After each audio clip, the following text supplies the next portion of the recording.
Well, good evening, everybody. We're going to go ahead and get started. Thank you for being here. This evening is about the opioid crisis, how it affects the schools and community. So we appreciate your attendance here. And we have booths outside. Make sure you see them before you leave, because it might not be information that you need, but someone that you know might need. And my name is Annie Barger. I work for Wilson County School System, and I'm with the Family Resource Center. And I'd like to introduce our board members for Drug-Free WilCo. They're partnering with us for this event tonight, and it's very exciting. So I would like to welcome Ms. Tammy Groh. She is with Lebanon Special School District. Scott Moore, he is with the Sheriff's Department. Mike Ayalon with Greek University. Susan Shaw with Mayor Hutto's office. And also Dr. Scott Wilson with Tenova as a member of our board as well.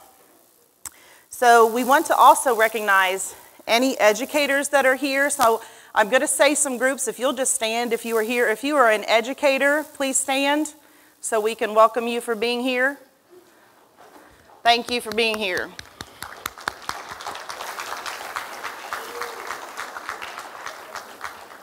Any of the Drug-Free WilCo members that are not board members, if you're here, please stand so we can recognize you. Thank you. School board members.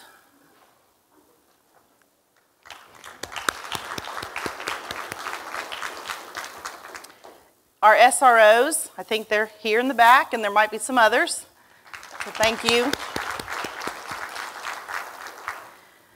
Any other school system employees that are here? I know there are different departments here, so please stand to be recognized.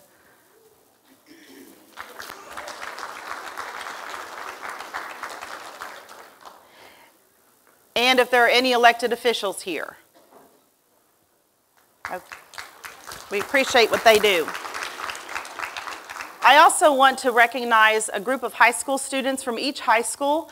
We have added them to the Drug-Free WilCo Coalition, and they've attended one meeting. They did an excellent job. We're relying on them to help us communicate with the students. So I want to recognize them.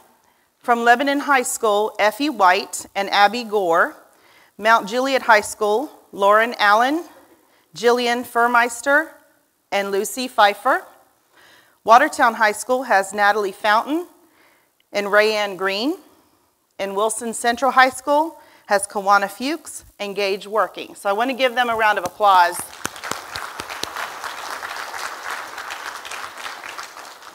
They are really a big help to us. We had an activity that they participated in last week to help us figure out how to communicate things on social media and how to do it effectively with our youth. So we appreciate them so much. And right now, I would like to welcome to the stage Mayor Hutto so he can lead us in the Pledge of Allegiance.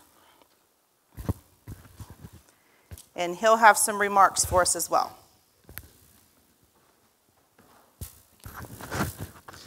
Thank you, and stay seated for just a second, and then I'll get you up in just a minute. This is a tremendous outing tonight for you to be here, and I hate to say, but we had just this last week a friend of ours that passed away from this same issue that we're talking about. That was at the funeral home, and this all got started back when Miss Tapley, and you'll hear from her tonight with her personal story. I had her son when I was here at Lebanon High School, and in basketball, and situation that happened with him, and with a work issue, trying to get some rehab, and we brought the group together to talk about how can we make a difference and make it a little bit easier for people to get rehab and work. And as the more we talked, the more we uncovered about things that needed to be done. I'm very excited about the board that's over here and Susan Shaw out of our office, but all of their work that they've done, because this could have died a long time ago. We brought in Miss Tapley and we brought in Mr. Apple and a couple of more in the Tenova Hospital CEO, and said, hey, we've got an issue here. We hear it nationwide, but it's affecting our people here at home. How can we help? And a coalition was tried several years ago, didn't make it. This group has not let that happen. And I wish you would again. Please give this group a round of applause for spearheading and staying on top of it. There's no money involved for these folks here. They're doing this out of the goodness of their heart and about the need that we have. Wilson County Schools and Dr. Wright have agreed tonight to partner. I thank you for you taking the time out of your day to be here and make a difference. I believe we all have a purpose and an agenda that we can help. I came from a family that had issues with drugs. My mom did. It was prescription drugs, and lived through part of that. She passed away at 59 because of the issues that she didn't take care of herself as time went on. But we didn't have the resources that we have today. So I want to thank Dr. Wright tonight for being on our panel, Lieutenant Moore for being on our panel tonight, Dr. Lloyd for being on our panel as well, Mr. Roslin for being on our panel, and Ms. Tapley for you being here and continue to share your story over and over again so people's lives will be changed. I want to ask you now to rise and say the Pledge of Allegiance with me. I don't want you to hear me.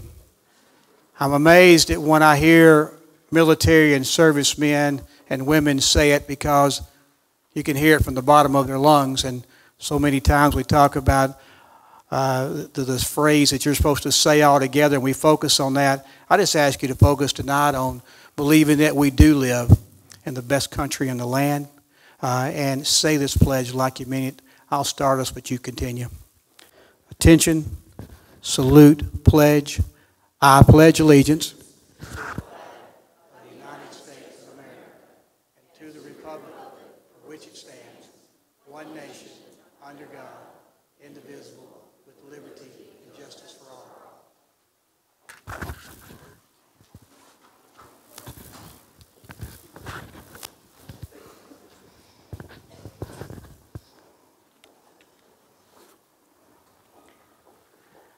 Before I invite the panelists to the stage tonight, I just want to read some information to you and why this is so important to the Family Resource Center and the schools in our community. According to the U.S. Center of Disease Control, here's what we know about the opioid crisis. It is the most widespread and deadly drug epidemic this country has ever known. Since 2000, it has claimed more than 300,000 Americans, and deaths continue to rise among men and women of all races and all socioeconomic levels. Most who die are between the ages of 25 and 44, and many of them have children. The crisis has pushed the number of incarcerated moms to an all-time high. Wilson County is a wonderful, giving community, and our educators and our churches and our citizens care about one another. It's amazing, this county. We have wonderful events for our families to attend. I believe we're like no other county.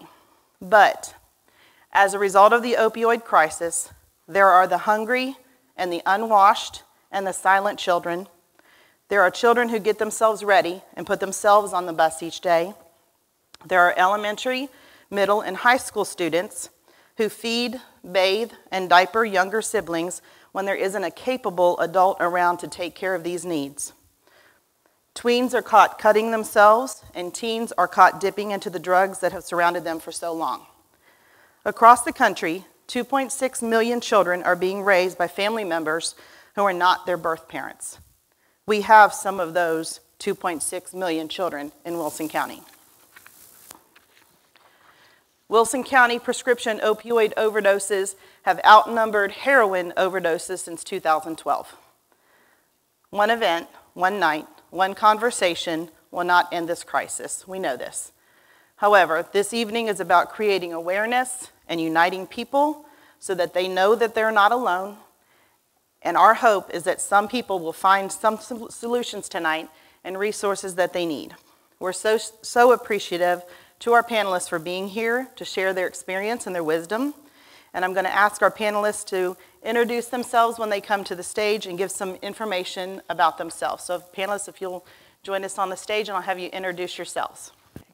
Good evening. I'm Donna Wright. I'm the proud director of Wilson County Schools. I've been in education nearly 40 years, and this, I will have to say, is probably the first time that I've seen a collective group as far as coming together to address an issue that, as I have said over and over, no one is immune. And at one time when I think about particularly the earlier years when we started talking about a drug culture, everyone sort of could form a picture in their mind as far as what they thought that person might look like. And that doesn't hold true anymore. So with this, it's an opportunity to have a conversation about how not only we can save our young people, but we're also talking about future generations as well. Well, my name is Lisa Tapley, and my son died from this opioid crisis. I'm here to just let everybody know the signs. I'm here to let everybody know if you're still here, there's still hope. If you're here tonight, it's because two things. Either you have a family member that's dealing with it, or you're dealing with it yourself. And I just want to help anybody that's willing to listen and listen to these people up here and see what can be done. Thank you. I'm Stephen Lloyd. I'm a brand new tax-paying Wilson Countyan as of about 3 months ago. So I feel like I can be here legitimately now. The most important thing about me is that not only I work in the addiction field and take care of the kids of a lot of kids of Wilson County. I'm the medical director at Journey Pure at the River in Murfreesboro. We're a large inpatient treatment facility. I can promise you that I take care of kids from Central, Watertown, Mount Juliet, and Lebanon every single day. And they're our Friday night heroes, our cheerleaders, our basketball players, our wrestlers, our drama students. I promise you, I do it every single day. And most of their drug use started in either middle school or high school, and they came out of families that are riddled with it, and they go through school, not wanting anybody to know in the lives that they're living. And when Annie was talking about the things that she talks about, I promise you, I see that every single day. For me, I have this problem myself. I'm a doctor. I'm an internal medicine physician and an addictionologist. But 15 years ago, I was addicted to OxyContin and Xanax. And so I lived that life as a practicing physician. I wasn't underneath a bridge. I had everything that I want. Well, I grew up in Upper East Tennessee. I'm from Jonesboro, Tennessee, if any of y'all know where that is. And as a little boy, I never would have dreamed I had all the things that I had. Yet at the same time, I had this addiction in the background that nobody knew about. But because of my profession, I had access to high-quality treatment. I had great friends and family. My wife sitting down here on the third row, and my wife Karen stood by me. And Missy Elrod is in the back of this place. Her and her husband Darren lived here in Mount Juliet, basically their entire lives, and they were great friends and stood by me and helped me get where I am today. So to you both right now, thank you. But not everybody has that. Not everybody has the support that I have. A lot of people come out of families where they're still being abused and where drug abuse is still the way of life. And I think that's where we can step out and make a difference, and particularly when I'm in high schools. I always get nervous when I'm in high schools. I'm not sure why. I keep thinking, I still have to go to the principal's office. But I get nervous when I'm in high schools because I know that there are kids out there that are living this life right now, and they think they're alone. And they don't know that there's anybody else out there who's lived the same life, who've done the same things that they've done. And I would love to figure out a way to get in touch with them. And I'm glad to be here tonight, and help in any way possible. Thank you. I'm Logan Rawson, and I'm a recovering drug addict, and I'm also a graduate of the Wilson County Drug Court, and I'm now a voluntary board member with the Wilson County Drug Court. I've been sober for about 5 years now, and thank you, thank you. I've seen probably, I'd say 20, 25 people that I've personally known in some form or fashion in the last few years die from opioid overdoses, and there's not enough help for people. I don't think there's enough education on opiates, and I think all addiction is horrible, but this opiate addiction is, I feel like there's a lot of people that get into it with the best of intentions, and maybe even they start taking something by the advice of a doctor or a physician, and I feel like there's not enough education out there right now, and I'm just I'm honored to see this many people that would come out to support something like this. So thank you. Lieutenant Scott Moore with the Wilson County Sheriff's Office. I've been with the Sheriff's Office for 19 years. And through the 19 years, I've seen a lot of bad things in law enforcement. I'm starting my 19th year with the school system. And with that, I've seen a lot of kids go through a lot of bad times. And so I want to credit y'all tonight for being here. It's a great crowd. And, you know, the panelists up here or the board members, we can't do it all. We need everyone in this room. It's going to be a fundamental effort that we have to give to reduce the addiction and misuse of drugs that's going on in our county.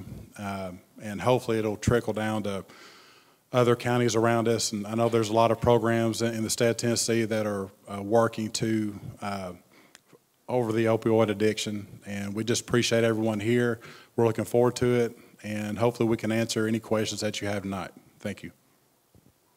And just a reminder, you all have cards. So while they're speaking tonight, if you think of a question that you'd like to have answered, just write it on there. You don't need to put your name on it.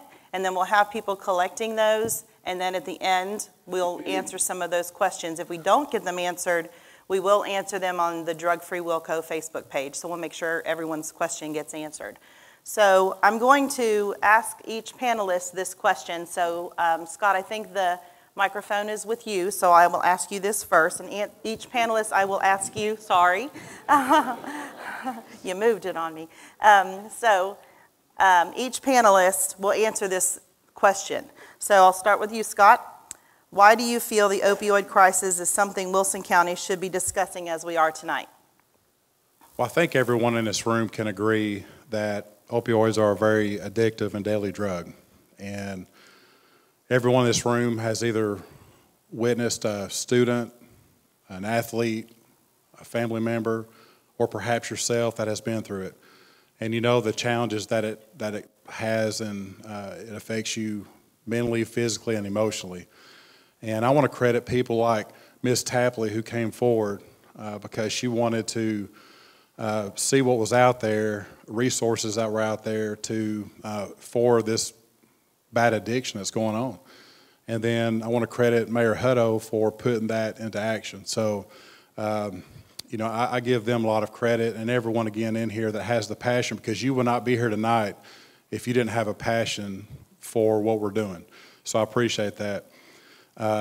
It's something that's not going to happen overnight. We must be persistent in our efforts and going forward, and you know, to provide support and resources to those who are struggling with addiction.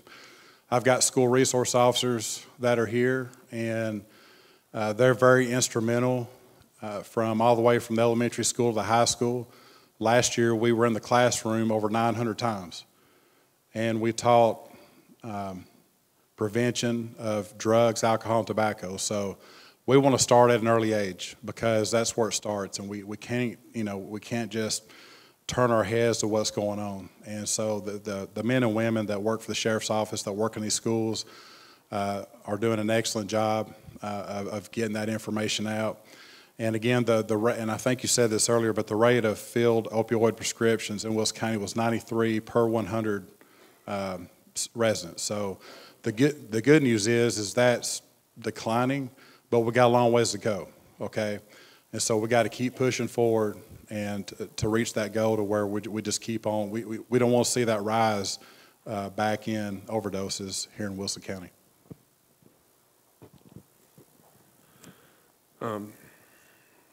You know, the people that are dying and overdosing right now are, of course, our brothers and our sisters and our wives and our husbands and our moms, and it's hitting real close to home, and it's at such an alarming rate. You know, it's an epidemic now, and I don't think there's enough. Like I said before, there's not. I think a lot of people, like I've personally met people, have gotten prescribed opiates and start using them without any real knowledge of the dangers or much knowledge of really what they're even taking, especially in like I feel like our older communities. And the effects are really starting to take a toll. They're straining our jails right now. You know, they're causing our jails to overflow. Our first responders are being strained to their limits with multiple reports for Narcan and overdoses, and it's costing the community a lot of money, the nation also. But you know, I know Tennessee is being hit particularly hard. And it's going to have a lot of effects. It's going to have some long-lasting effects on this community. Even if we were to stop now, if this epidemic was to stop, the effects would last for years and generations. Now we can look at residual effects from the crack epidemic from the 80s. We're still paying for that. And this is another, it's even on a larger scale right now as far as the amount of people that are involved in this. And unfortunately, drug addiction isn't going to go anywhere. It's not going anywhere anytime soon. That's my opinion. And I think the only thing we can do at this point is to get down on the grassroots level to the individual, each person to person when they're young, start talking to people when they're young and educate them and give them proper knowledge and real knowledge, give them a level idea of what's going on right now and using these things, because opioids they serve a purpose, right? They serve a purpose in our country, and there are people that need them.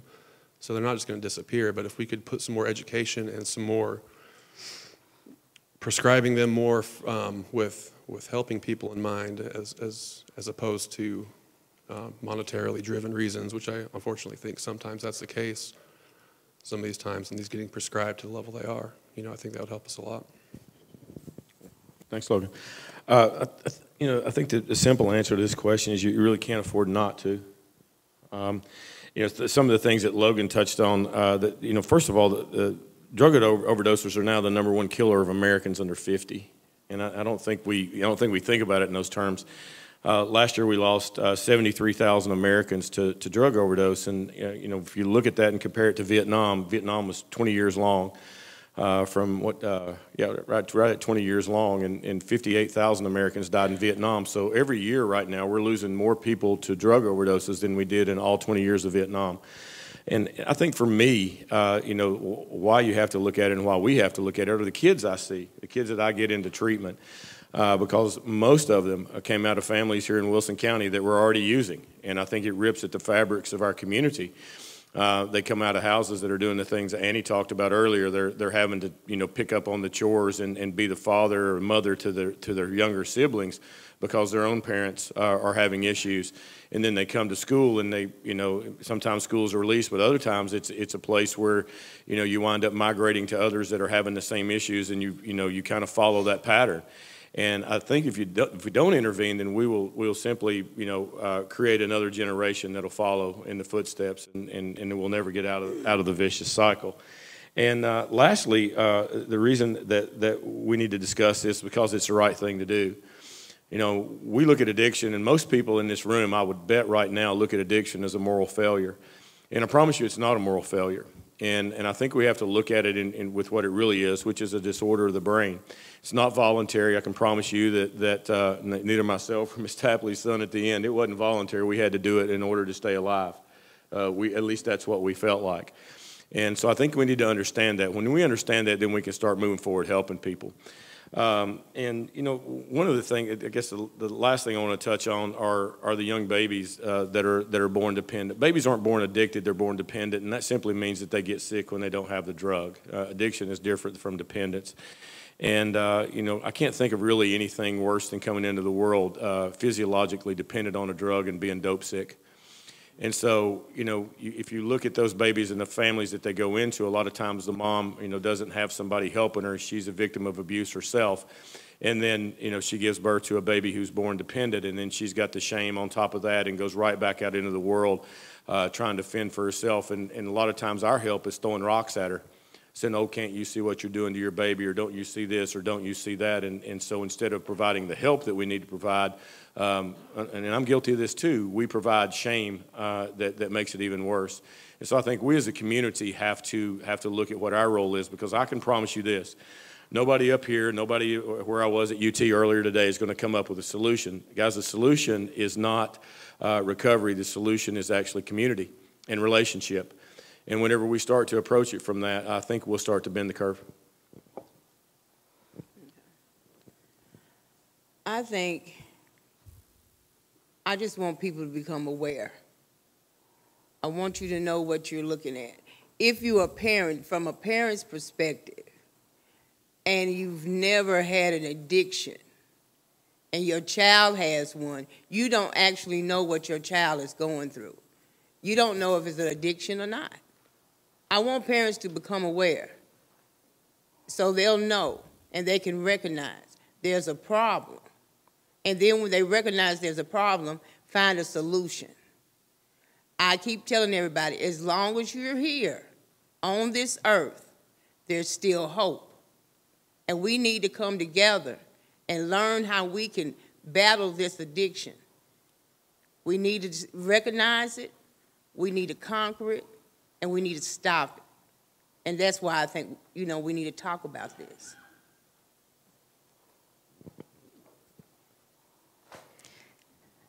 Coming from a place as an educator, and particularly, as I said, that when you're looking at nearly 40 years, you're starting to see generational impact. From the time of the 80s that we were looking at, heavy drug use, to the 90s where we were seeing, again, sort of a different experimentation, and now we're into the 2000s that now we're looking at a more innocent way of moving into drug addiction and the impact that we're seeing not only with families, but we're seeing with young people, some very, very young people. And so it helps to put a face on who are the casualties. And when you look at some of the national statistics, it's almost more than you can bear. Because right now we know that there's over 8 million children that are living in a home with at least one addicted adult in the family. And the majority are under the age of 5. So that needs to sink in for just a little bit as far as what very young children are dealing with, and they're not capable of coping of what they're experiencing and what they're seeing. Because you're mommy or daddy, and you see children that are learning how to not only take care, but also there's the shame, the secrecy, the fear of getting caught, the fear of being removed from the home.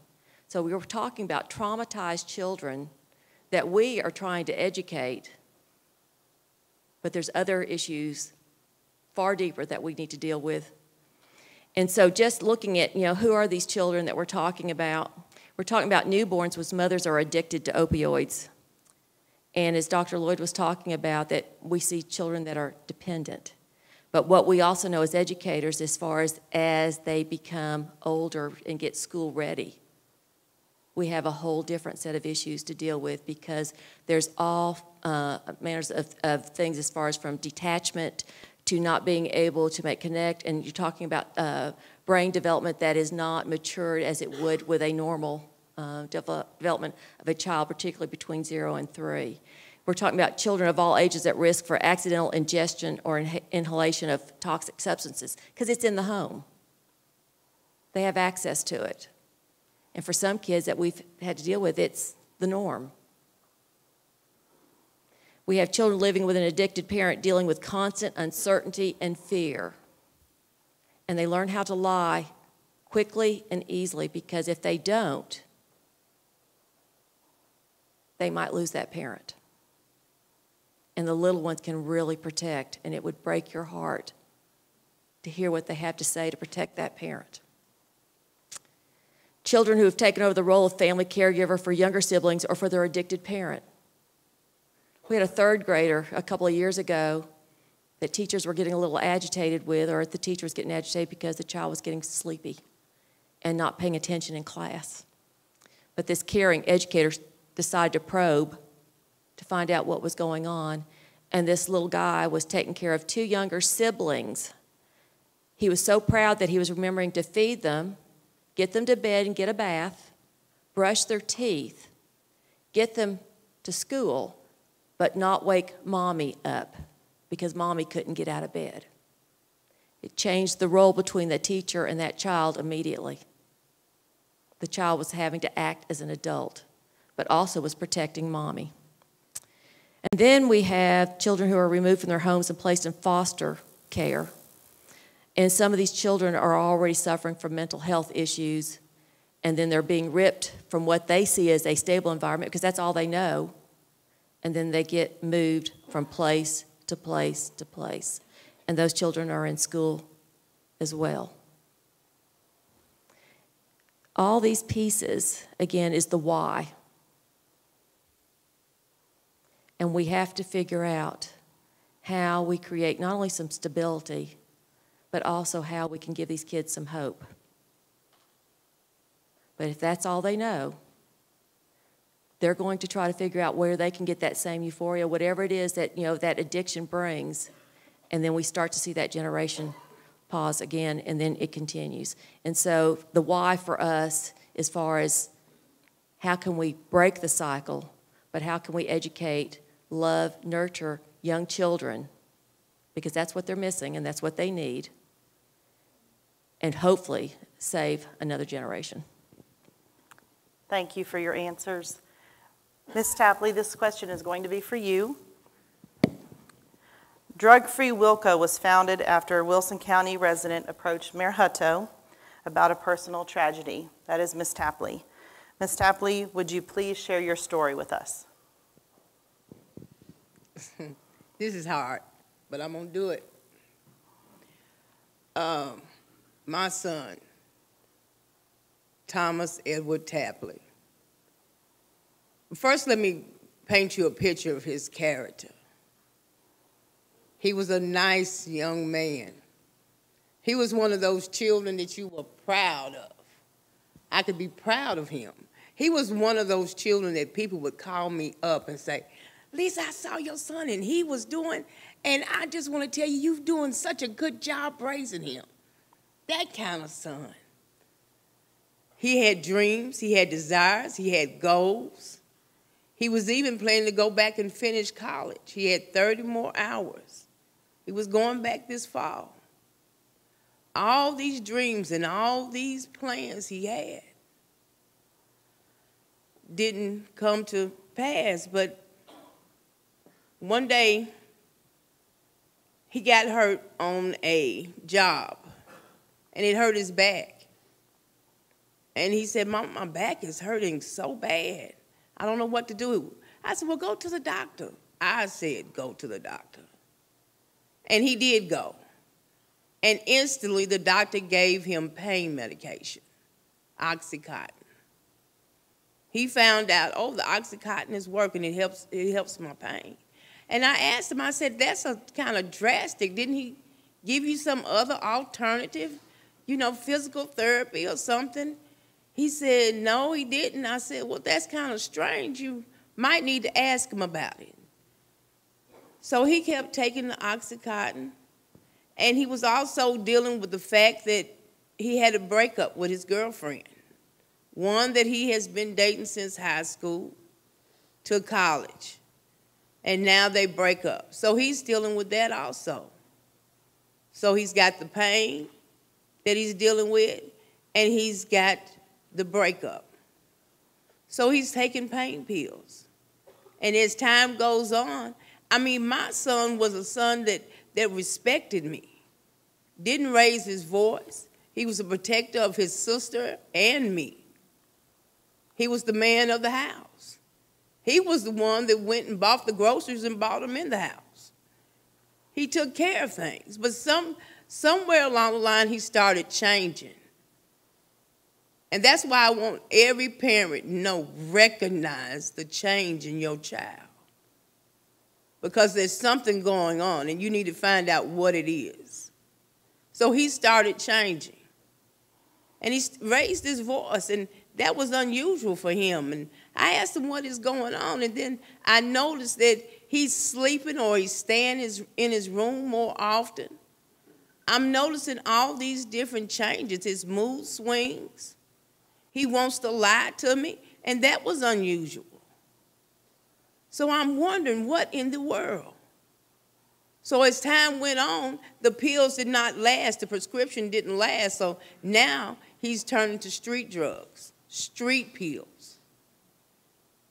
And he and I had a good relationship that we could talk to each other. And I asked him what was going on, and he explained, Mama, I done got to start taking these pills. I hate the first day I took these pills. And I understood. I'm not here to throw stones. I can't. Because it's been 12 years since I've been sober and drug-free.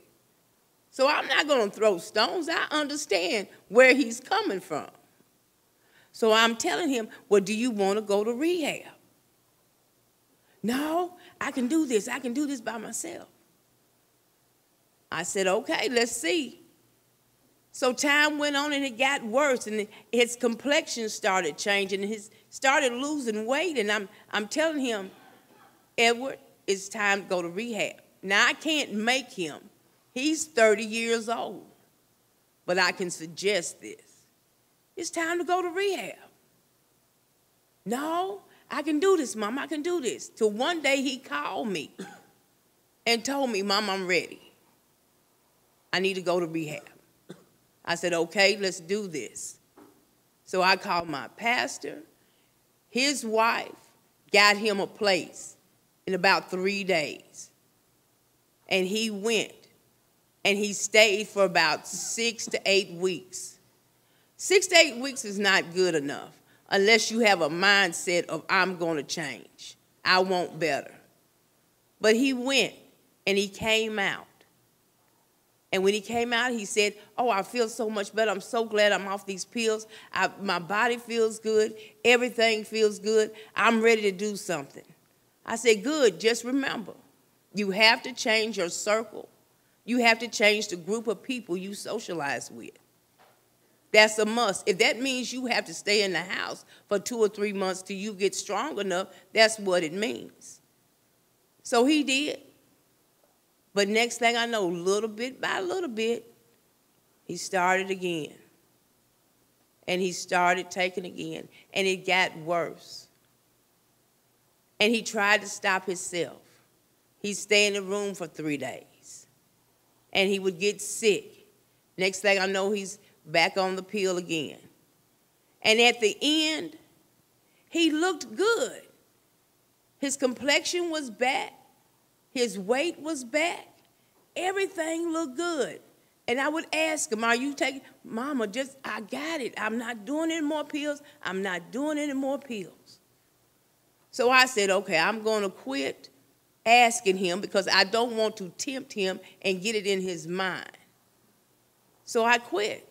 Because I looked at him and he looked good. So one day, Saturday, I went to work. And I called.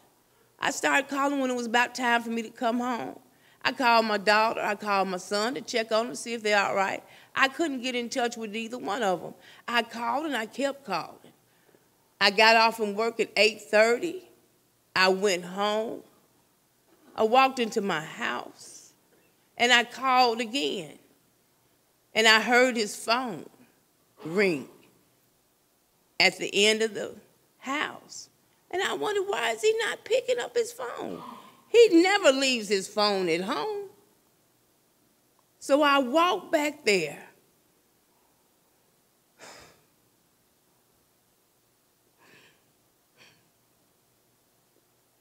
Okay.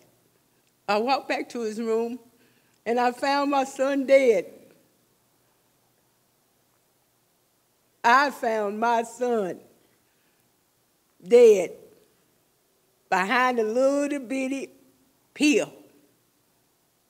And it was over. The hope was gone.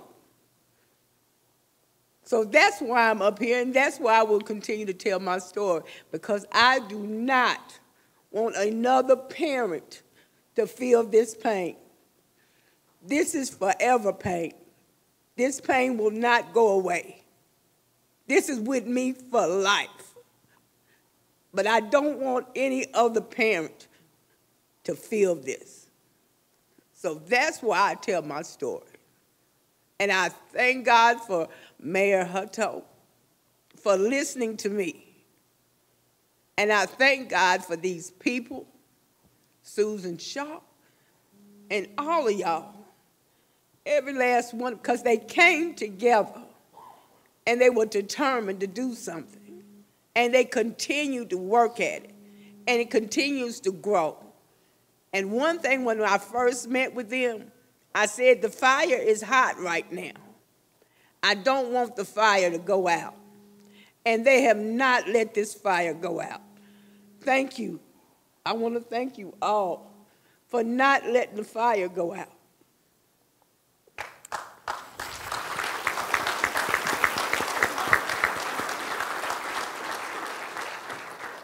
Thank you, Ms. Tapley.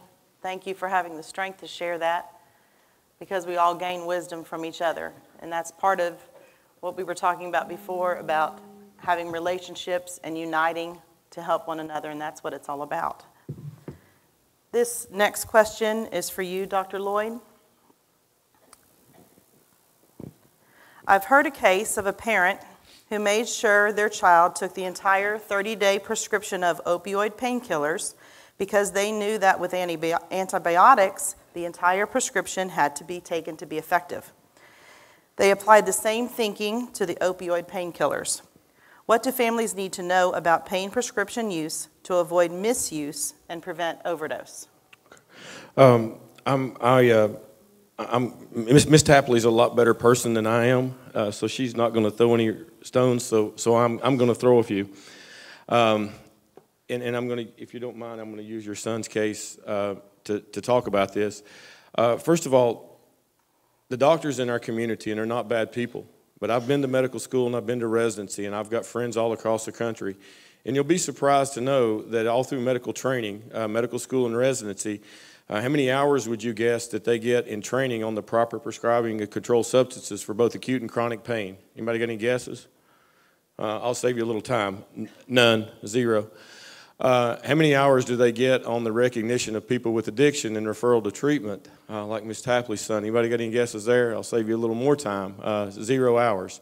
So just to draw a parallel for you, veterinarians get about 75 hours in their formal curriculum on the treatment of pain in animals.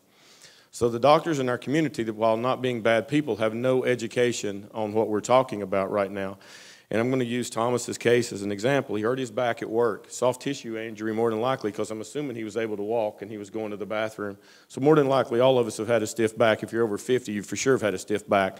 So you go into the doctor, right? And so there's a lot of things that you can do. Even Miss Tapley, and I'm assuming that she doesn't have any medical background, knew that there are things like physical therapy and some non-drug things that you can do for back pain. I mean, it's general knowledge, yet the doctor responded with a prescription for OxyContin, which is one of the most powerful painkillers that we have. So when you start taking that OxyContin at 3 days, okay, just taking it for 3 days, even if it's legitimate, even if you've broken your leg, you start taking it at 3 days, the dependence cycle starts. What does that mean? That means whenever you stop taking the drug, you're going to get sick. And Logan talked about it. We're not minimizing any other drugs out there, alcohol, methamphetamine, but the problem with opioids is when you stop taking them, you get sick. You go through what's called a predictable physiologic withdrawal syndrome. You get dope sick. So that process, guys, starts at 3 days. So I want you to think about that yourselves. You do something, you start taking it for 6 or 7 days, the dependence cycle has already started. It does not mean that you have addiction. Now, I will submit to you right now that Thomas should have never been prescribed one opioid pill for what he had, let alone how many he was prescribed, because Miss Tapley, which I didn't know, is in recovery herself for 12 years. Thomas has a family history of addiction, right? So 60% of addiction is inherited. So Thomas was at risk for misusing these prescribed controlled substances. Now, do you think that the doctor who prescribed him this asked any questions about his family history of substance abuse? My guess is no. Right? So he should have never been prescribed him in the first place. Ms. Tapley is upset for a large degree because I told him to go see his doctor. So you're assuming that by sending him to his doctor that the doctor is going to understand what he needs to do and not do anything that causes more harm than good, right? Guys, that's not the case. Matter of fact, in this little talk right here, most of you are going to know more than your doctors do about addiction and prescribed controlled substances than they do, and then we're going to do it in 10 minutes. They get no training on it whatsoever. So that dependence cycle starts in 3 days. Dependence does not mean that you have addiction. Addiction is the continued use despite consequences. Thomas had continued use despite consequences. Right? He started going downhill. He started isolating. He started losing weight, yet he continued to use the drug. So Thomas has addiction. He's got a family history of it. He was at risk for it, and we simply, as unknowing doctors, gave him his opportunity to become addicted. Now, here's something that I don't want to overlook. He also broke up with his girlfriend. That's a traumatic experience. Now he's lonely. Guys, those pills become a salve to that heartache. So that's the milieu that we have going on right now. And so there's a difference between being dependent and being dope sick. But whenever I see this, I'm going to make them take this medication for 30 days. Guys, you're 30 days into a substance that you are now physiologically dependent on. What does that mean? That means I can't stop taking it without getting sick. And guys, I'm not talking about minor cold flu. I'm talking, Logan's been dope sick, I've been dope sick. You wouldn't wish it on your worst enemy, and you'll do anything to get the drug to continue that cycle, which is exactly what he did. So Thomas started to build tolerance more and more to get the same effect. Couldn't get the medicine from his doctor anymore, so he turned to the illegal market and started buying it off the street. And my fear is, and I don't know, my fear is those pills that wound up killing him were not what he thought they were if he took them off the street. My fear is they were laced with fentanyl and he never had a clue. And he took the same dose he'd been taking for days on end and he died from that. And therein lies the danger. And one of the things that Ms. Tapley says is that he started changing. He would lie to me. So guys, what happens whenever you start to develop this dependence and addiction, the area of your brain that's affected is the part of your brain that's responsible for your will to live. And how strong is your will to live right now? What would you do to live? Anything. Matter of fact, if we got rid of all the food and water in here right now and we just started looking at each other as time passed, we would certainly become desperate and we would do some awful things. And one of the first things we would do is we start eyeballing each other to see which one's the weakest, because that's the one we're going to eat first. Okay, that's how strong this desire is to live in your brain. Now, that part of your brain is what's hijacked by the drug. What would Thomas do to get his drug? He'd lie to his mama. The same mama that had taken care of him, the same mama that he brought groceries for, the same mama that he respected. So Ms. Tapley's exactly right. You see a change in personality, and the reason for it, it's all chemical changes in the brain. He went to rehab. He went through withdrawals. He came out, and he was feeling great, and that's the mistake that I see most often, because it's more than getting through being dope sick, because what happened to Thomas when he got back into his environment, he started to experience the phenomena of cravings. And if you all didn't eat dinner tonight and you're sitting in here right now at 7 o'clock, you know what I'm talking about with cravings. Same cravings, only Thomas's cravings for his drug, the opioid, are 10 times stronger than your cravings are for food when you're hungry and water when you're thirsty. So if you walk through that, you can certainly see how Thomas got where he got. You can certainly see how he overdosed and died. You certainly can see how he started lying to his mom. But the worst part of it is, it was started by a prescription from somebody who didn't understand the power of the drug that they were prescribing when other alternatives were available. And that's the part that I hope you're okay with me using this story, but I was sitting here, this is classic. This happens multiple times every day. So what can we do to prevent overdose? Well, the first thing is that these medications are medications of last resort. They are to be used, but they're to be used for severe pain where other things have not worked. The last step, guys, is a pharmaceutical. No matter what the commercials on TV tell you, those people are profiteers and they make money from people dying. And I think most of them should go to jail. That's a personal thought. So the first thing is pharmaceuticals are a last resort. Try everything else first. And then if they do have to be on an opioid pain medication, then you want to take it exactly as prescribed, realizing that they can die even taking it exactly as prescribed. I promise you that's the case. You want to take it for as few days as possible. When you get to day 3, you really need to be evaluating, do I still need this medication? I got dental buddies here in Mount Juliet, and they'll write pain medication because dentists inflict great amounts of pain. Those are sadistic dudes, okay? And so they inflict great amount of pain. And they'll write medication for 10 days instead of the 2 days that the patient needs. Do you know why they write it for 10 days? So you don't call back. That's why. So we've got to start looking at things like that. And when you get to that 3-day standpoint, you better have an eyebrow raised, because all of you in the room now know that that's when the dependence process starts. Thank you very much. Sorry, that was a little bit of a long-winded answer. No, thank you very much. That's all good information that we need to hear and learn from. Lieutenant Moore, this question is for you. What is fentanyl and why is it dangerous? What is fentanyl?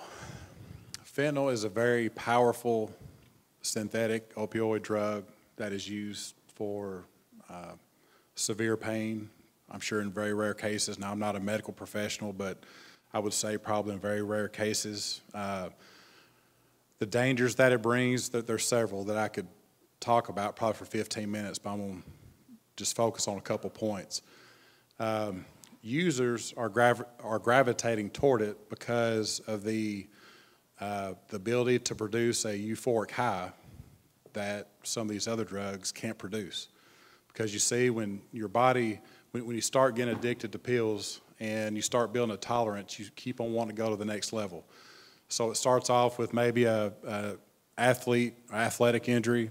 You go in, you get prescribed painkillers, and then it just keeps on building up to the level to where you're taking drugs on the streets that's laced with fentanyl, which is very dangerous. And one thing that I want to get my point across is, we, as a sheriff's office and responding to many calls out on the street, we have used Narcan many times since we've been carrying it. And allowing that person a second chance and getting them back through and, possibly getting the help that they need. When you start dealing with fentanyl, you may not have that second chance. That's how powerful it is. Depending on the amount of it, it's 50 to 100 times stronger than morphine. And so we're seeing fentanyl out on the street weekly. And it's just increasing over and over and over. And of course, the dealers out there are gravitating towards it because it gives them more of an effective product, which gives them more money. Okay, so you can kind of see the balance there between the two. Given that, it also causes people to become more desperate. A lot of crimes that we see are committed because they're drug-related. They're desperate. They're trying to, they break into houses, they break into cars, and they try to steal things and then go sell those and get money so they can buy more drugs on the street. The current recidivism rate in the Wilson County Jail, and this is going to blow your mind, I just looked at it as of today, before I walked in here, is 84.3%. We currently, as of today, had 479 inmates back in the jail. A very high percentage of that rate is because it was drug-related. So you can see the problem that we're facing, 84.3%. And you may be asking yourself, well, what are we doing as a law enforcement agency to bring that down? Well, we offer several programs with our office back in the jail to try to help these folks that have an addiction. I know we offer the females back there counseling and classes on drug addiction, addicted babies, drug addiction itself. We have one of the probably strongest faith-based programs that you'll find. Someone stated earlier that there was over, I believe, 30 churches that are involved in our jail that are in there daily and giving them that outreach to them. So I think it's a good time to ask ourselves, once they leave that, where are they going from there? So I know me personally, I've been in law enforcement for 19 years, and a lot of times I get asked, before I started drug-free WilCo, what can they do once they get out of jail? And there were many times where I really couldn't answer the question. And as a community, we need to be in a situation to where if someone asks us that, we can give them the information right there on the spot, give them the help that they need and the support they need, because they're going to have a good support group. And just like it was said earlier, it's something that's going to take a community to turn this thing around. Also, I want to touch on the dangerous position that it affects law enforcement. Law enforcement respond to these calls all the time, and you see on the news, we've had officers die on the street by just instantly touching fentanyl that's out there. So I'm a believer in Narcan. I believe that for, obviously, if we're coming up and there's someone we're dealing with that has overdosed, I believe in helping them. We're here to help, to serve and protect. And I also believe carrying it to support our officers in case that they come in contact with it, and make sure that we get them through that, because we live in a dangerous society, a dangerous world that, we got to take every precaution necessary. We got to be educated on what's going on. I believe that's all I have.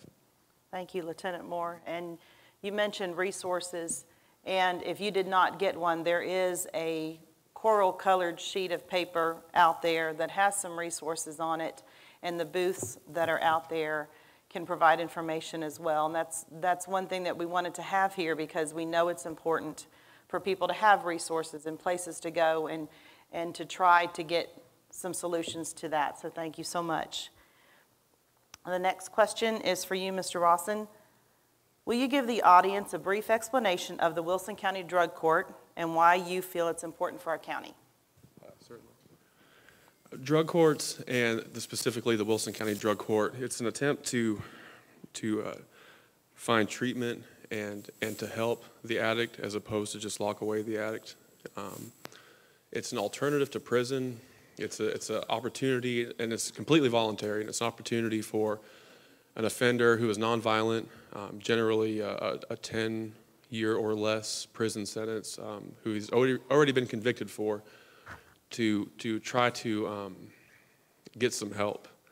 And as I said before, it's completely voluntary, and it's pretty intensive. It's time-consuming. There's a lot of supervision. It's akin to like a therapeutic community environment where we have like the district attorney's office and the public defender's office. We have counselors and professionals on board, people in recovery, probation.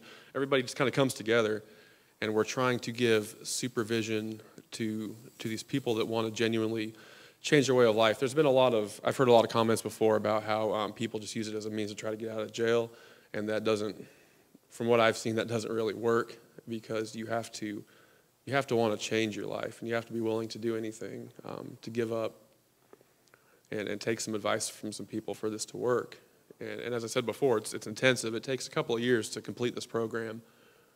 When an applicant sitting in the Wilson County Jail fills out the application for drug court, he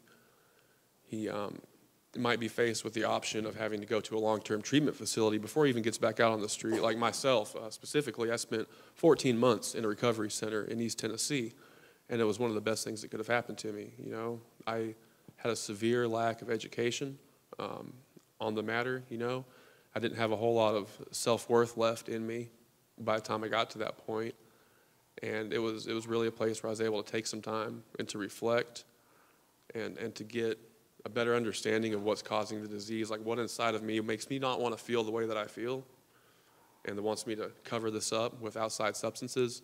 And then when I got back from that, you know, I had a lot more tools at my disposal to handle the situations that some people might think, you know, day-to-day situations in life they can handle completely fine, completely normally, right? An addict might have a little more trouble dealing with some of these situations, and it was just good to get some time to reflect and to learn a little bit more about myself. The Wilson County Drug Court, as I said, it's an alternative to prison because locking away somebody, Wilson County, you know, is making attempts and strides at getting help into the jails and helping people. But that's not the case in a lot of jails or prisons. There's a lot of places where they're not getting help. They're just kind of sitting there, and if anything, that addiction is getting stronger. You can come out with almost a doctorate in drug abuse and selling and all, things like that. You know, when you go do some time in prison, jail and prison by themselves aren't going to help anybody recover. They're not conducive to recovery. I'll say it like that. I tried both. It didn't work for me. And it also is going to save our community some money. These drug court programs, you know, instead of us spending the thousands of dollars every year that we spend on trying, convicting, and then putting these people in prison and paying to keep them housed in prison, you know, it gives us an opportunity to try to get them back out on their own feet and look for some help. And they're introduced to programs, like I was introduced to programs I didn't have a whole lot of knowledge on, like Narcotics Anonymous, Alcoholics Anonymous. There's CA out there. There's faith-based programs somebody mentioned. You know, there's resources out there that are not out there for the money. They're out there to help people. They're ran and led by addicts and alcoholics, and they're for the addict and the alcoholic. And a lot of people don't even know they're out there. I personally, I never got a criminal record until I was 30, and I was a sergeant in the Army. I happened to be stationed at Fort Campbell at the time, and I started my prescription opioid use in the Army. I was prescribed by the VA doctors, right? It's not an excuse for my addiction. That's just how it happened to come my way, the drug use. But there's a program there called ASAP, Army Substance Abuse Program, and there's such a stigma in the service, and there's also a stigma in the communities about the negative outlook on looking for help or to branding yourself an addict, so that I didn't want to do it. I thought I was going to ruin my career. Well, I ruined my career and then some by not going, you know? And this drug court program, like, helps put these people in perspective. And by the time they're there, they're pretty beaten down, you know. And a lot of times we're lucky enough to have people that are willing to actually take some suggestions and follow that strict curriculum. Let's see, and it offers close supervision. Like I said, it's only open to nonviolent offenders. So we get them in there, they take regular drug tests, they meet with counselors, they go through intensive IOP outpatient treatment programs most of the time, and they're given the education and the community, sense of community that a lot of people might not have really experienced before. I myself, you know, addiction is a generational disease in a lot of cases, I believe. And like my family, my mother was addicted to drugs. Her mother was addicted to drugs, and I didn't know anything any better. You know, that's basically just how it was in my mind. I didn't look at it the way I look at drug use today. And the drug court program helped shed some light on my views and my way of thinking and showed me there's a better path and a better way to live in general. Thank you. Thank you. And you mentioned the stigma, and that's part of why we're doing this, is to reduce the stigma that people may have about this. So thank you for mentioning that as well. This question is for you, Dr. Wright. What message would you like to convey to parents when their child seems to be pulling away, or if parents feel like their child does not need them as involved in their life? Well, it's the message that I give to parents when I meet with them in a discipline hearing. And we have to have that really strong, heavy conversation, because parents immediately start blaming themselves for why they're there, already making the excuse that this wouldn't happen if they had been a better parent, if they'd paid attention, all those things that, you know, again, a parent of two, we all go through. And the thing is that they start with, you know, they need their privacy, they need to sort of work through things. No, they don't. Kids do not need privacy. And that's the first thing I'll tell you right now. As long as they're living under your roof, there is no privacy. And wherever that started, I do not know. And I've had parents that said, well, you know, they go in, they shut their door, and I can't get them to come out. Well, you know what? You take that door down. It makes a nice tabletop. And, you know, this really sounds harsh, and I don't mean it to be, but you know what? I talk to kids, too, and I've talked to them for a long time. If my parent had just stepped in, if my parent had made sure that I didn't see so-and-so, if they just listened, I gave them all kinds of clues. But you know, when you talk and you listen to the other side with the parents, and again, I'm also talking from my own heart as a parent, there's the fear that what if they pull away so much that I lose them? What if they leave? What if, and it goes through that, what if? Because that's a parent's biggest fear, is losing that child. But the thing is, it's also called tough love. I'll have parents sit there and tell me, said, my child tells me everything, they would never lie to me. Really? I lied to my parents. It's called self-survival, self-preservation. Children learn it early. You do what you have to do to protect yourself. And parents need to be able to not only see through it, but call them on it. We have to save our children. And again, it starts from a very early age. I listen to parents say, well, you know, I don't want them to be without, everyone has it. You know, it's like the smartphone. Really? Well, I need to know where my child is at all times, and I need to make sure they're safe. That phone is not going to do it, folks. But what happens is the child saying, I have to have it because everyone else has to have it. The fear of saying no. The fear of having their child, you know, and every child, if you've not experienced it, it'll come. I hate you. That's a stab in the heart. And I've had parents cry because my child hates me. No, they don't. They hate you right now. They get over it. And I promise them that. We need to become more involved, because here's the other thing I tell parents. No one grows up or aspires to be an addict. No one. And then I hear, but this hasn't happened in my family. Really? Let's go back a little further, or let's look really close, because again, it's the fear of the stigma or the fear of what will people think. When it comes to your child, you don't care what people think. You don't care what people think. I listened to Dr. Lloyd talking about some of these prescriptions. I've had parents tell me that their children have had their wisdom teeth taken out and they've been prescribed OxyContin. That's criminal. Parents need to start asking these questions as far as, is that necessary? But the thing is, we have you here, but we have so many parents that need to hear this that won't hear it, and they don't know the questions to ask.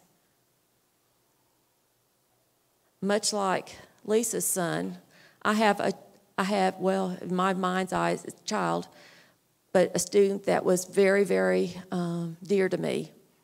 I taught in Knox County in East Tennessee. I was with the Knox County school system for over 30 years. And Jimmy was the best kid ever. Best kid ever. He was always in church. He was the most polite young man. Just a wonderful human being. Worked for UPS after he got out of college. Hurt his back.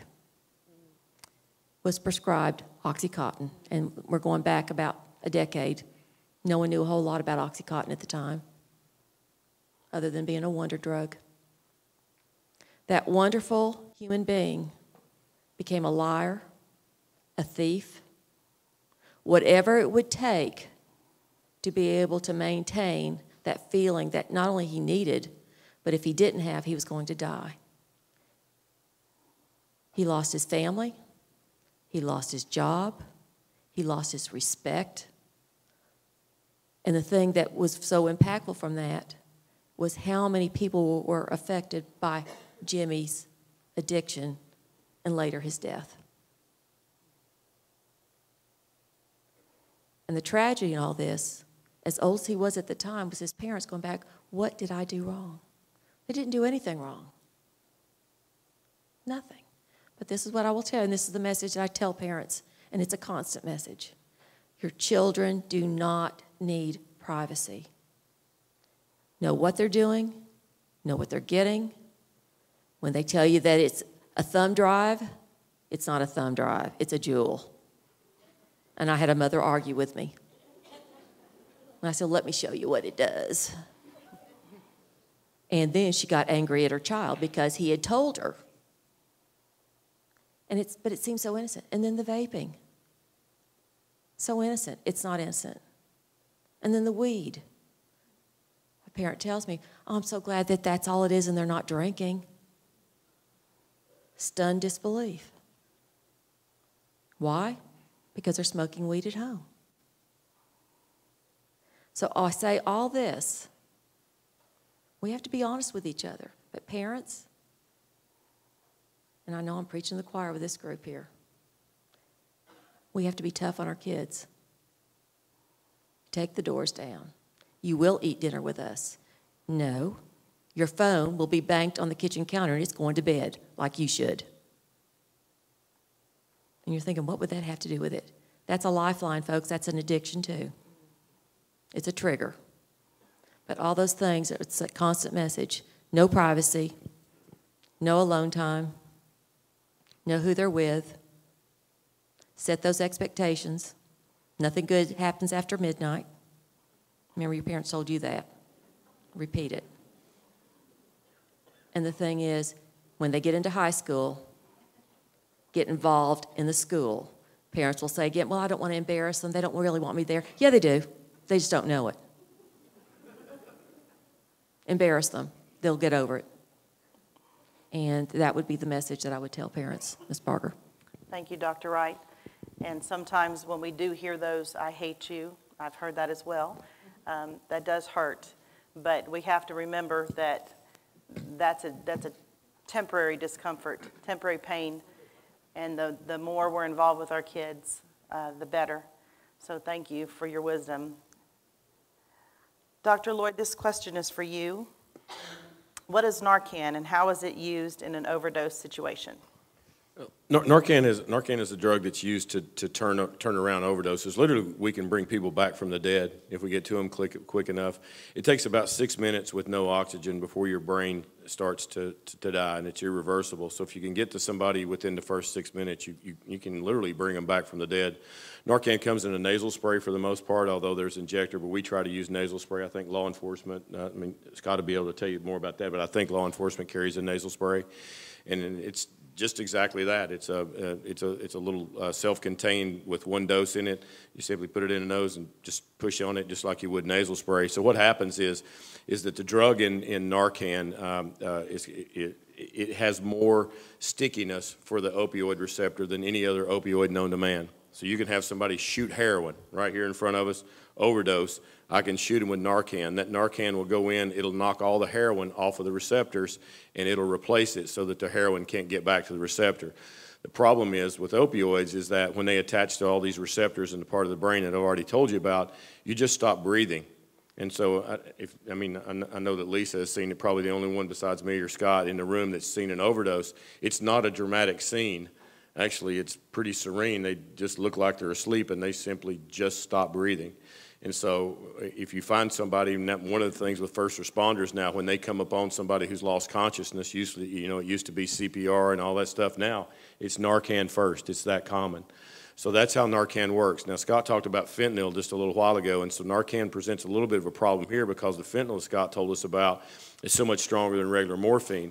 So he said 100 to 1,000 times stronger than morphine, right? Well, there's something called carfentanil out there.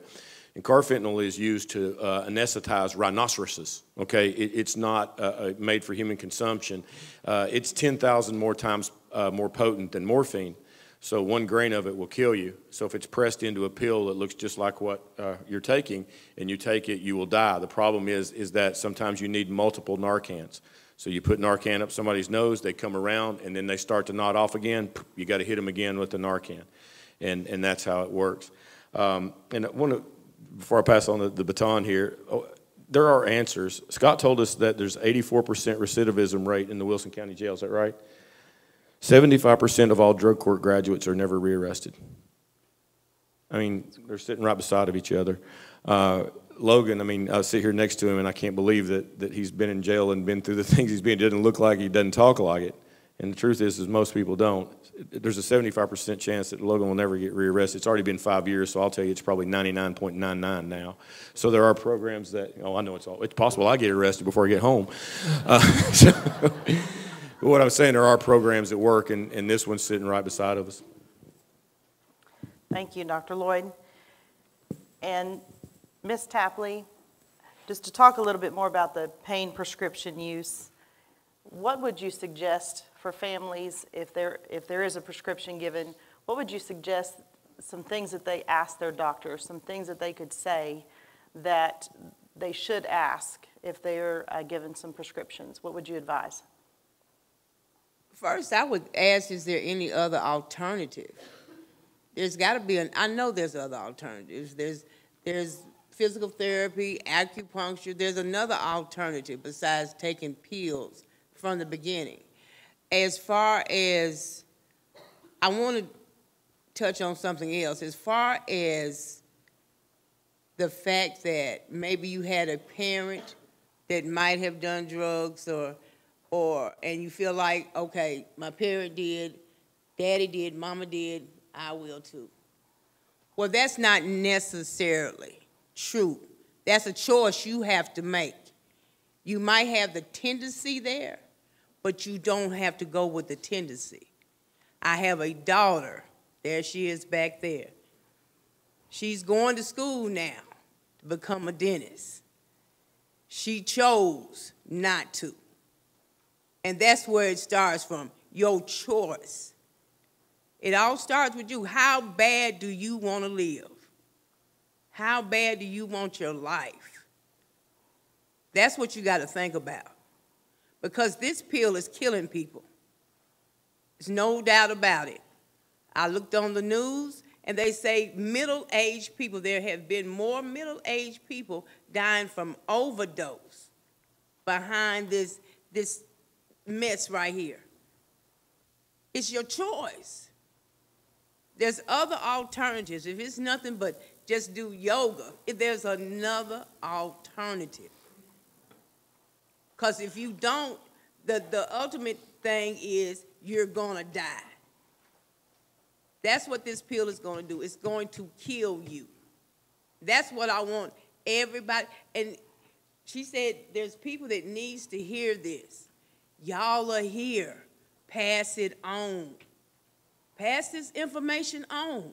If you know somebody that needs it, pass it on. There are people here to help. That's all I want. I just want people to get help. Like I said, this pain will stay with me for life until I go home to glory. This will be, I don't want anybody else to feel that. And just in case you do feel it, and I pray to God you won't, but just in case you do, don't think you failed that person. You didn't, because you're right here, right now, trying to find out more information. How can I get help? So you did not fail, you will not fail. But I just want to let you know, there's more alternatives than just taking a pain medication. Find out what they are. Tell your doctor your history. This is my history. Now, in my family, everybody was an addict. If that's what you have to tell that doctor that, so the doctor will have another alternative for you. If they care, if they're a good doctor. And if they're not, and they still prescribe to you a pain pill, you know that's not a good doctor. It's time to find another one. So that's all. That's all I got to say. Thank you. And our doctors are educated, and often we feel like we can't question, but it's our responsibility to question. Yeah. Mr. Rawson, this question is for you. We'll pass the mic down. What are stressors that you have seen that have led people to drug misuse? You know, well, myself as an addict, as a recovering addict, you know, we like to say that anything could be a stressor or a trigger. Another term is a trigger. Anything could be, you know, it could be raining outside. I could be feeling a little depressed. It might make me want to use. It could be the sun is shining, or I got paid a little extra. I didn't get paid. Anything. The point is, I don't really need a reason. Once I've started using, just being alive that becomes my primary focus. You know. Once, you know, I believe that I did not have a choice in becoming an addict, but I have a choice in what I'm going to do about it at this point. Once I receive the information, I realize what's going on. Touch on what Ms. Tapley said, you know, it's a choice. What I want to do at this point with these triggers, with these stressors that come about in my life, you know, these obstacles that I come up against that before I might have used over, but now, like I said, I have some tools available to implement, and there's other alternatives besides using. I can make a choice not to.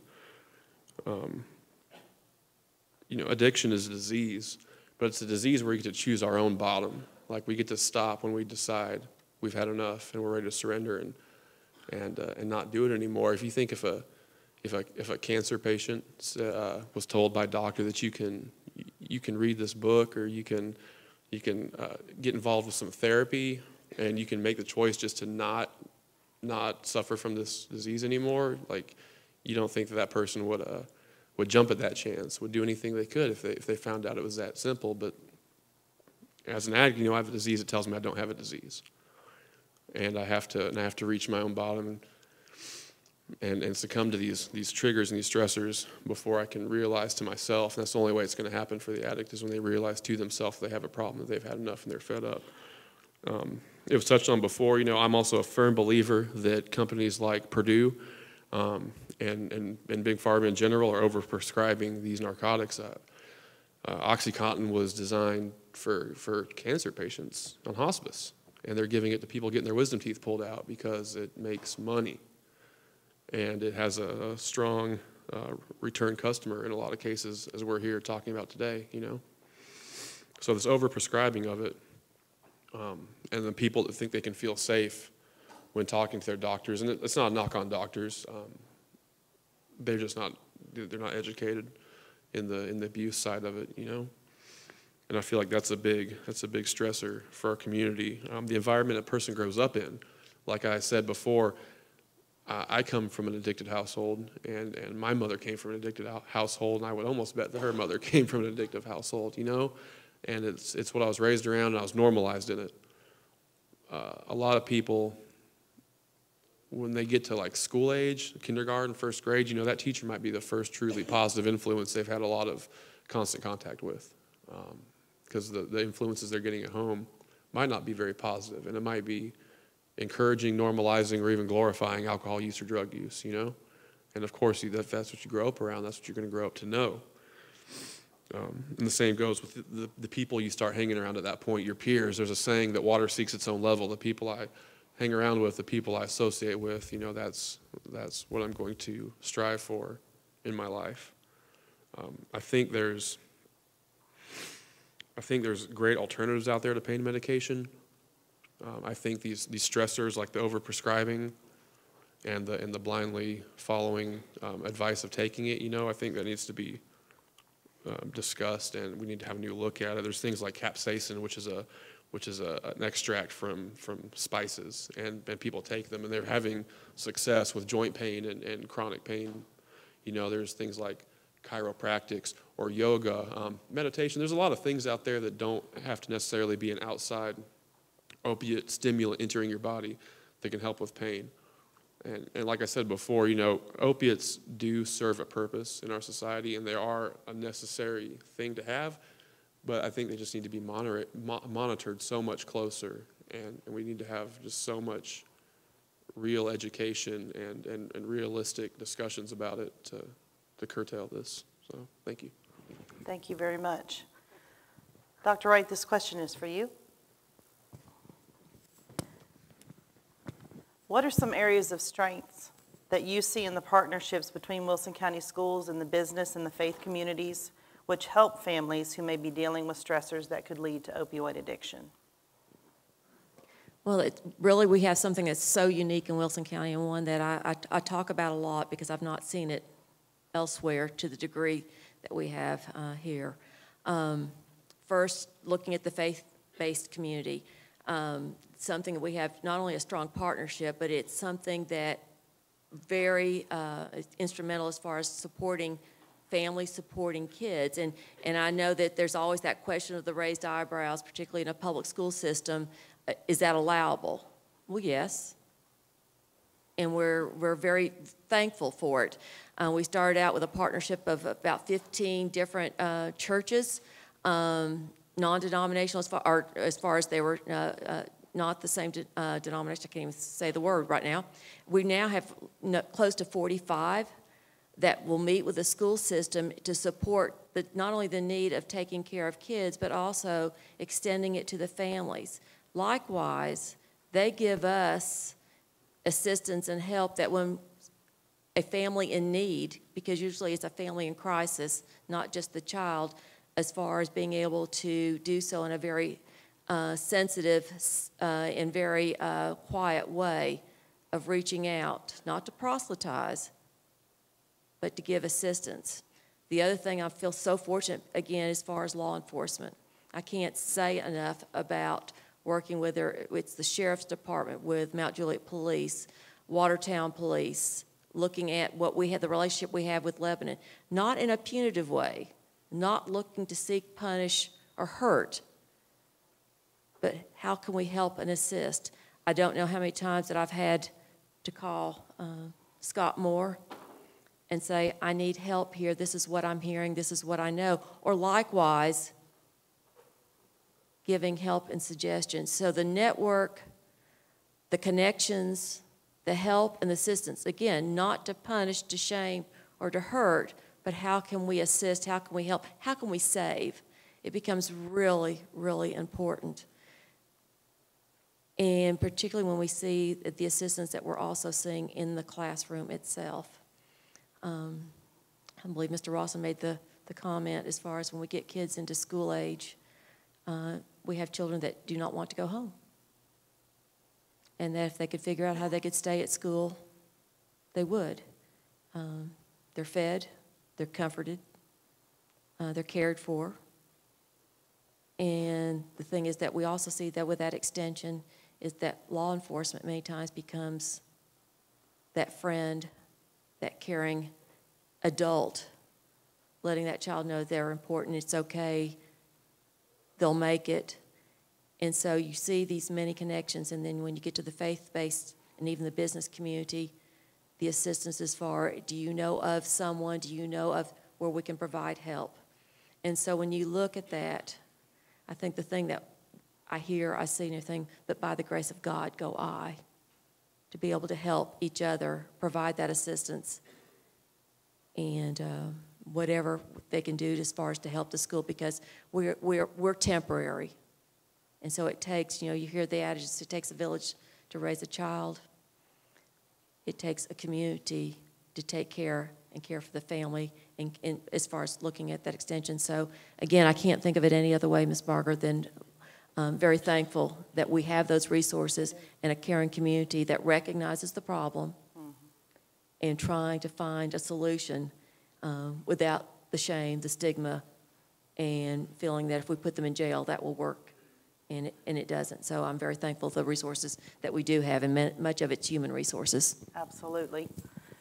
And that's why I said at the beginning, we are a unique county, I believe. We are very fortunate. This last question is for you, Lieutenant Moore.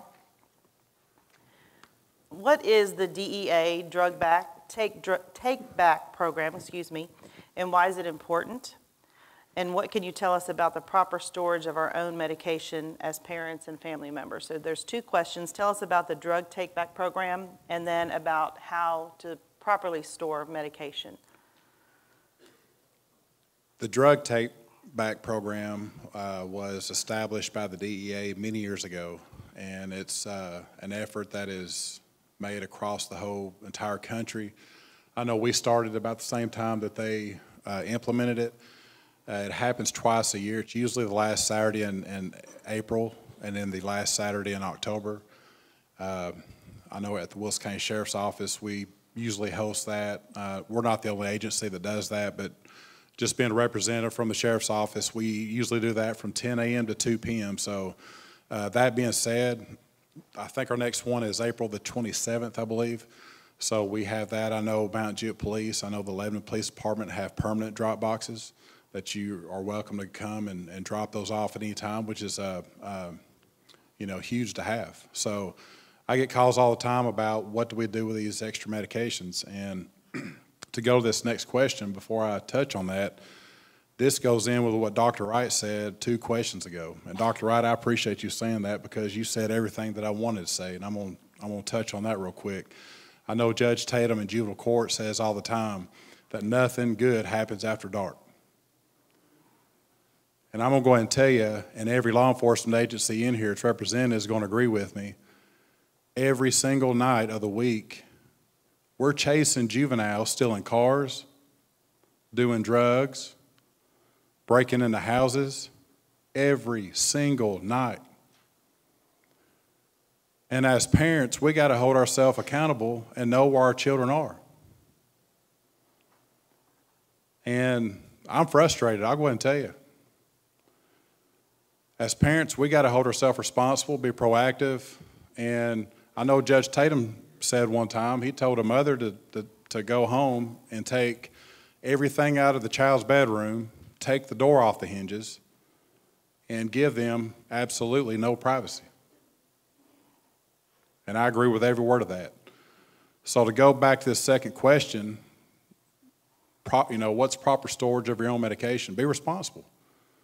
There are several resources out there, such as home lock boxes, that we can give you information about on how to get those, that you can properly secure them in your households. These children are having Skittle parties, if you've never heard of those, and they're taking these medications from their parents, their grandparents, and they're going to these parties and putting them in a big mixing bowl. And you may have 20 kids show up, and they're just reaching in. You got all these different medications, different colors. Nobody knows what they are, and they're just reaching in, grabbing a couple pills and taking them, mixing alcohol with them. That's not good. And so proper storage will prevent a lot of that. I know myself, when we first started the Drug Take Back, I go to my own house, and we've got, unused or prescribed medication that's out of date, and all in my house. So I had to do that and clean that out myself. So I just think in general, just know that we have that program. Know that there are permanent drop boxes located across Wilson County. And then, as far as the proper management of your pills at home, there are home lock boxes, and just make sure that you're responsible as a parent.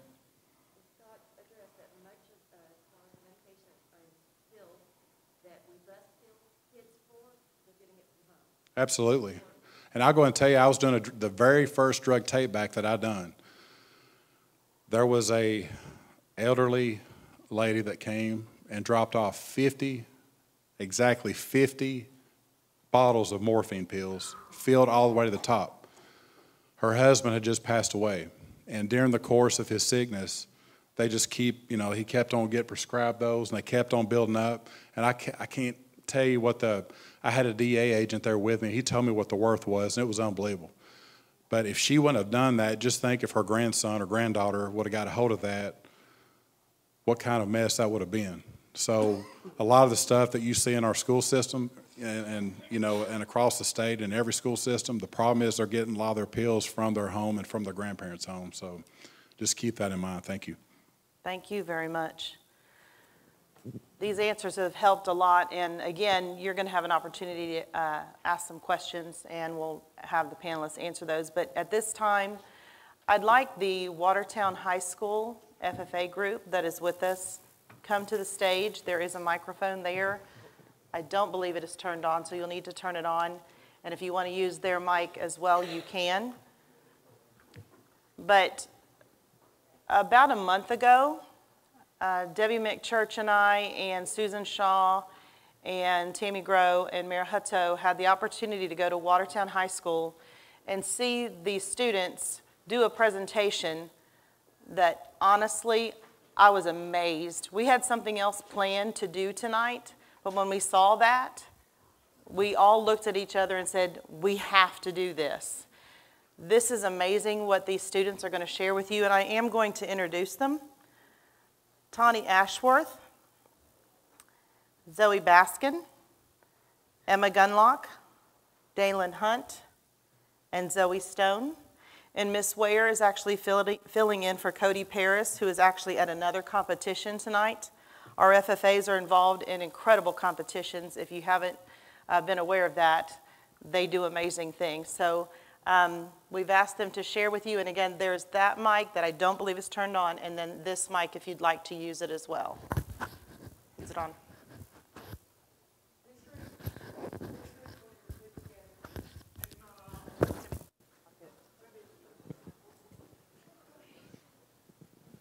Let me just change this.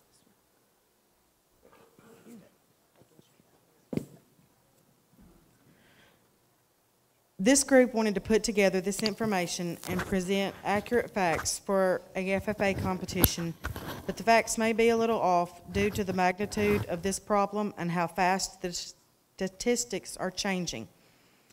This presentation normally starts with a recreation of criminal proceedings related to the arrest of a husband, father, and agriculturalist who found himself addicted to opioids. Due to another FFA competition, he could not be here, so I'm standing in for him. Good evening. Today we are representing the Watertown FFA chapter. Today we're discussing the impact of opioids in rural communities. The previous case presented is a prime example of what can happen to you and your relationships with the loved ones you have if you continue to abuse the opioids that you have access to. If you are wondering about me and my case, I am doing fine. I have implemented myself into a quality rehabilitation program as part of my court-mandated rehab, and I am working on fixing my addiction. I won't lie, the road is a difficult one to traverse. However, my friends, family, and support group have encouraged and supported me. They have been a major help in my case. This addiction can easily become fatal. In 2016 alone, 42,000 people overdosed and died because of opioids in the rural community. And overdose deaths from pain relievers have quadrupled since 2007, involving heroin and cocaine combined. In truth, addiction is a disease rather than a lack of willpower. I would like to add that in 2016, there were 174 drug overdose deaths per day. In total, 1,776 Tennesseans died by drug overdose in 2017. This is more lives lost than in car accidents and gun-related homicides. This statistic is up from 1,631 the prior year, according to an announcement from the Tennessee Department of Health.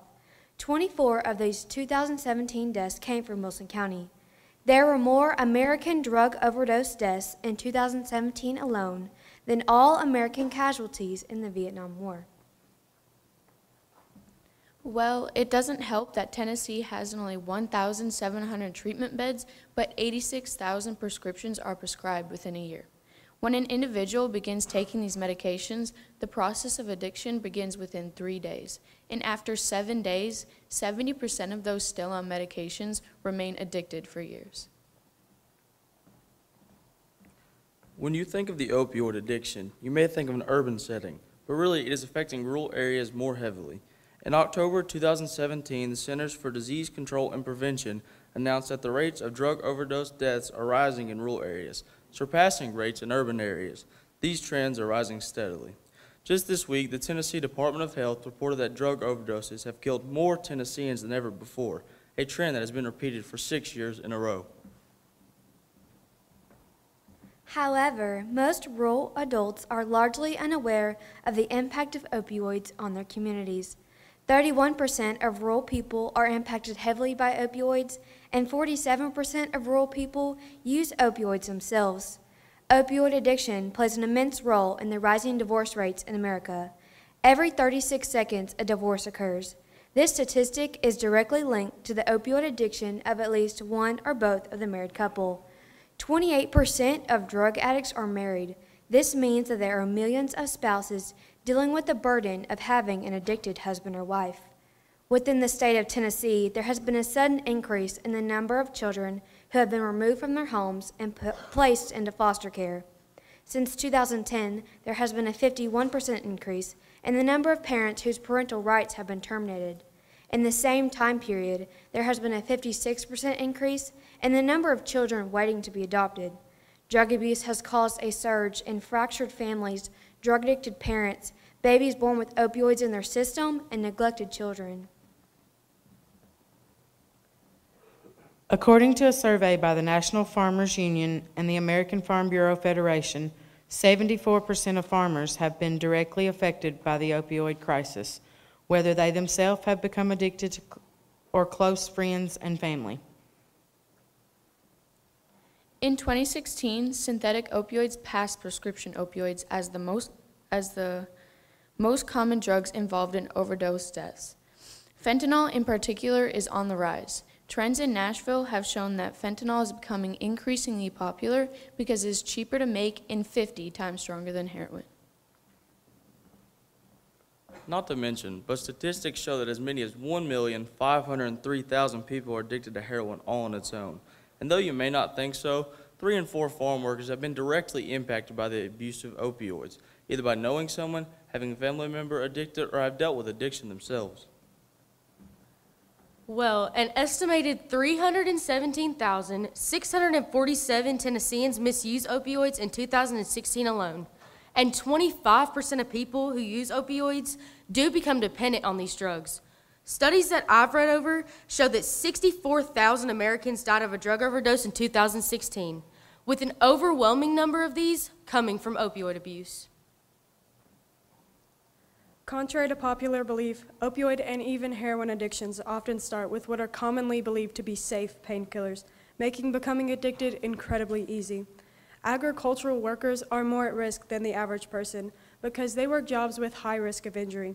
Using opioids to manage pain due to these injuries can put them at higher risk of becoming opioid dependent.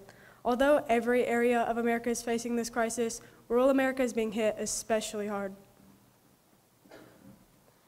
I think that we can all agree that the most important part of this epidemic is the fact that it cannot be ignored, as it has a rippling effect throughout communities. One major reason this epidemic has become so out of hand is because opioids have become too easy to obtain, as proclaimed by 77% of farm workers and 76% of agricultural workers.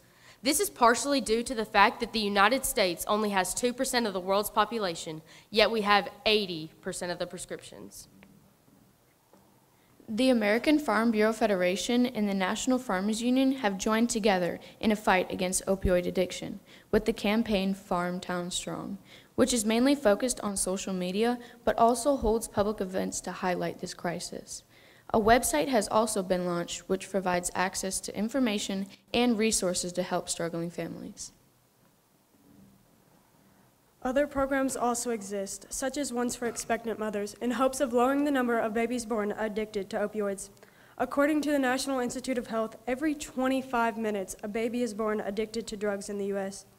Babies whose mothers struggle with opioid addiction are at risk of birth problems like premature birth, trouble gaining weight, and being stillborn.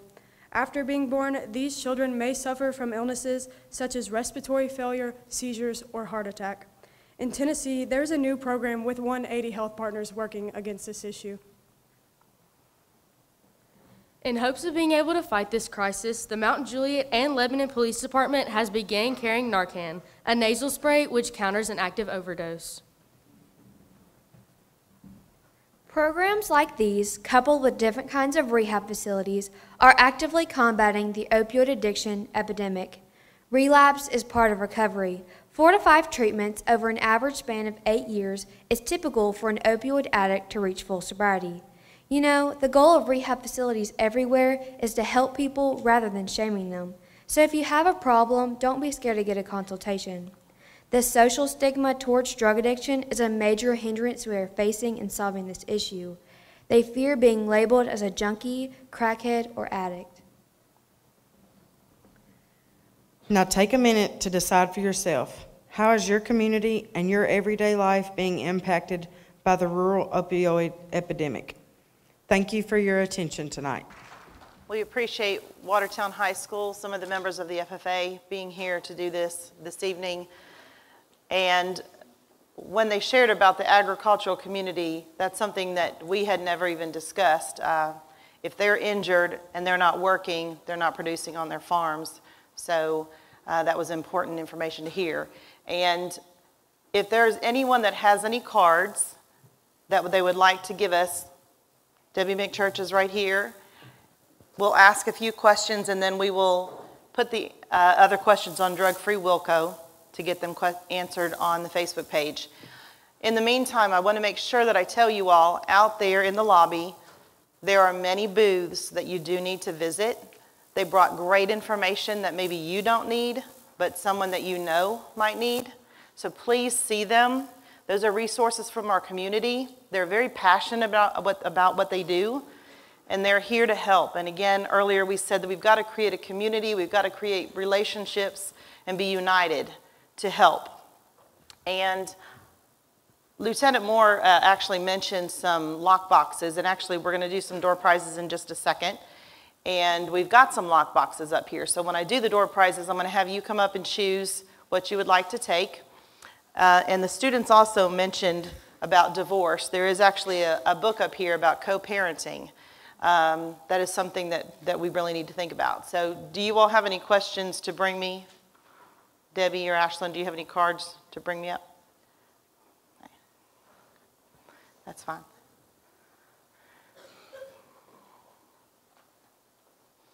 And if you have a question and you didn't write it down, if you want to give it to us before you leave, we will put it on Drug-Free WilCo. I know they shared a lot of information, but whoever would like to answer this question, is the mic still there?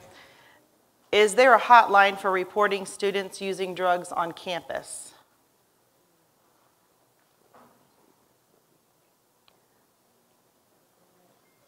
Maybe tag team real quick.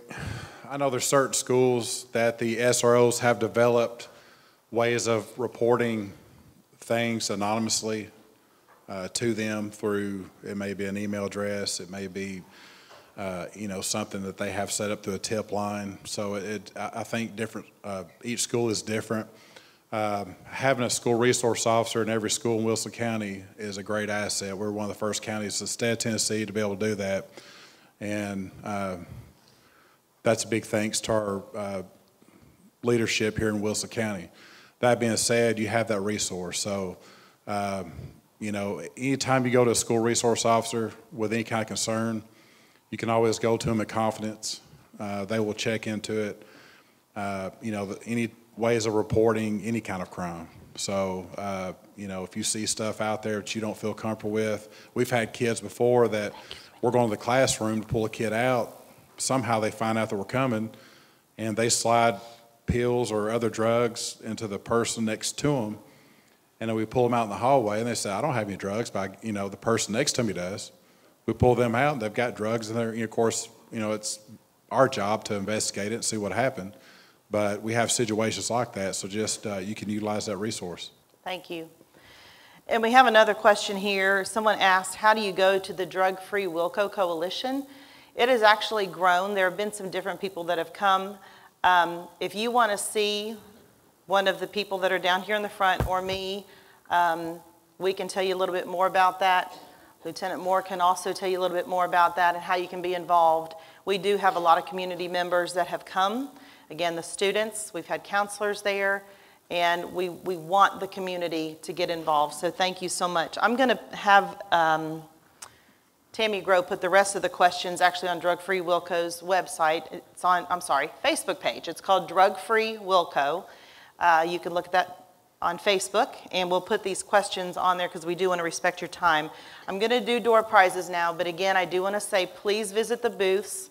Please get the coral colored sheet. It does have resources. We want you to leave with some resources, places to go for help. So, Ms. Barger, yes. Real quick. Sure. As far as if you want to participate in Drug Free WilCo, we meet on the fourth Wednesday of every month from 9 to 10 o'clock at the Old County Courthouse is what I call it. And it's going to be upstairs on the second floor. There's a conference room when you get up on the stairway or top of the stairwell, take a left, and it's kind of around the corner. So if you want to be involved, we want to have you. Again, the fourth Wednesday of every month from 9 to 10 o'clock in the morning. Thank you.